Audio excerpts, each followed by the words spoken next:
श्री शिवाय नमस्तुभ्यम हर हर महादेव। मैं पायल सैनी अपने यूट्यूब चैनल आज के उपाय में आपका स्वागत करती हूँ। अश्विन मास की शुक्ल पक्ष की पूर्णिमा को शरद पूर्णिमा कहा जाता है। शरद पूर्णिमा का दिन हमारे हिंदू धर्म में बहुत ही महत्व रखता है। कहा जाता है कि शरद पूर्णिमा का चांद अमृतमय चांद होता है जो अपनी किरणों के साथ में स्वास्थ्य का वरदान लेकर आता है। सभी पूर्णिमाओं में से शरद पूर्णिमा का खास महत्व होता है।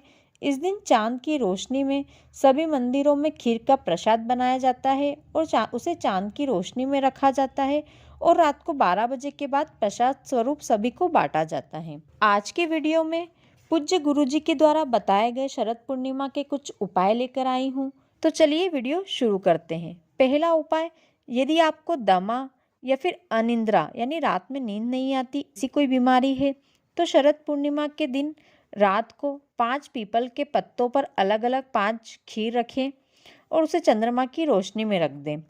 फिर चांद की रोशनी में ही वो खीर खा लेना है। दमे और अनिद्रा जैसी बीमारी आपकी जड़ से खत्म हो जाएगी। आपको रात में अच्छी नींद आएगी, आपकी सांस चलना बंद हो जाएगी। दूसरा उपाय, यदि आपकी आंखों की रोशनी कमज़ोर है तो शरद पूर्णिमा के दिन रात को 12 बजे एक पीपल के पत्ते पर चांद की रोशनी में खीर रख दें। अब जिनकी आंखों की रोशनी कमज़ोर है वो एक टक चांद को देखें, फिर थोड़ी सी खीर खाएं, फिर चांद को देखें और फिर थोड़ी खीर खाएं। ऐसे करके आपको 5 बार खीर खत्म करना है। आपकी आंखों की रोशनी बिल्कुल ठीक हो जाएगी, आपको बहुत अच्छा दिखने लगेगा। तीसरा उपाय, मनोकामना पूर्ति के लिए। यदि आपकी कोई मनोकामना है तो शरद पूर्णिमा के दिन प्रदोष काल में एक जल के लोटे में 5 बेलपत्र और एक कमलगट्टा डालकर शिव मंदिर चले जाइए। अब चंद्रेश्वर महादेव के नाम का स्मरण करते हुए अपनी कामना करते हुए वो जल महादेव के शिवलिंग पर चढ़ा दीजिए।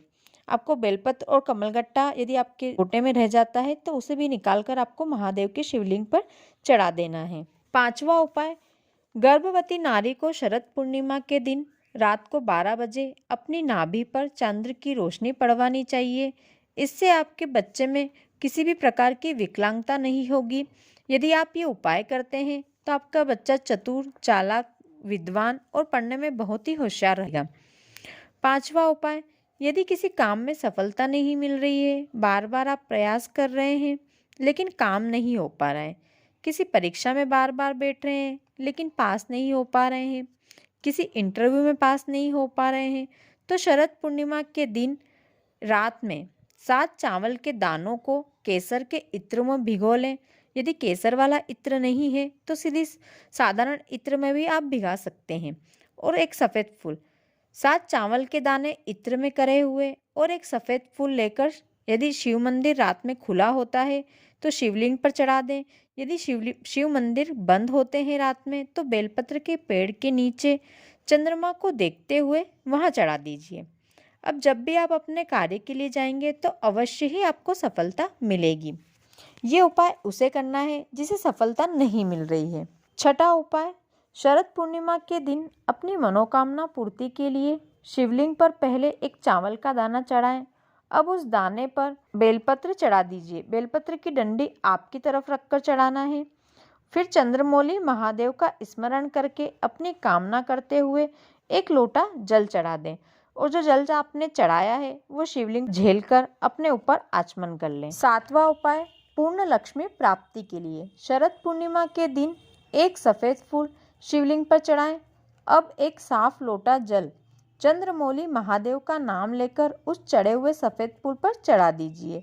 ये उपाय पूर्ण लक्ष्मी की प्राप्ति के लिए होता है। आठवां उपाय, यदि आपका व्यापार नहीं चल रहा है, आपके घर में संपदा की कमी हो गई है, घर में किसी भी प्रकार से धन नहीं आ रहा है, तो शरद पूर्णिमा के दिन एक लोटे में साफ जल भरें, उस पर एक प्लेट ढक लें। अब एक लक्ष्मी जी की मूर्ति या एक सिक्का उस प्लेट पर रखें। अब उसे किसी एक स्थान पर रख दें और उसके पास में 31 मिट्टी के दिए, लंबी बाती वाले घी के दिए जलाएं। सभी दियों में एक एक कमलगट्टा डालना है। अब 5 पान के पत्तों पर और 5 पीपल के पत्तों पर अलग अलग खीर रखकर माता लक्ष्मी को भोग लगाना है। अब सुबह 4 बजे तक सभी चीज़ों को ऐसे ही रखा देने दें और सुबह 4 बजे सिक्का या मूर्ति जो भी आपने रखा है उसे अपनी तिजोरी में उठाकर रख लें और खीर का प्रसाद आप या आपके परिवार के सदस्य खा लीजिए। दिए आप चाहें तो रख सकते हैं, आप इन्हें वापस उपयोग कर सकते हैं। यदि आप नहीं करना चाहते हैं तो आप इसे नदी में प्रवाहित कर सकते हैं। 9वां उपाय, यदि आपका बच्चा बुद्धि से कमज़ोर है, दिमाग से अविकसित है या पढ़ा हुआ भूल जाता है, याददाश्त कमज़ोर है, तो शरद पूर्णिमा के दिन शाम को देसी गाय के 4 थन में से आगे वाले 2 थन का दूध निकाल कर रख लें। अब उस दूध से कुछ मीठा बना लीजिए। यदि आप मीठा नहीं बना सकते हैं तो उसी दूध में शक्कर डालकर पूर्णिमा के रात में जो विवेक से कमज़ोर हो, बुद्धि से कमज़ोर हो या याद करा हुआ भूल जाता है, उसको चंद्रदेव की रोशनी में रखकर चंद्रदेव की रोशनी में ही खिला दीजिए। आप ये उपाय किसी बड़े के लिए भी कर सकते हैं। यदि आप भी कुछ रखकर भूल जाते हैं तो आप भी ये अपने लिए ये उपाय कर सकते हैं। 10वां उपाय, यदि किसी को चर्म रोग हो या श्वेत रोग हो गया हो तो गाय जब अपने बच्चे को दूध पिलाती है तब बच्चे के मुंह पर फेन यानी झाग आ जाते हैं। उस झाग को पूर्णिमा के दिन एक बर्तन में ले लें। अब पूर्णिमा की रात में चांद की रोशनी में अपने रोग पर लगा लीजिए। केवल 2 पूर्णिमा आप ये उपाय कर लीजिए, आपके शरीर की चमड़ी पूरी तरह अच्छी हो जाएगी, एक जैसी हो जाएगी। वीडियो को आखिरी तक देखने के लिए धन्यवाद। यदि आपको वीडियो अच्छा लगा हो तो वीडियो को लाइक और शेयर करें, साथ ही कमेंट में हर हर महादेव लिखें।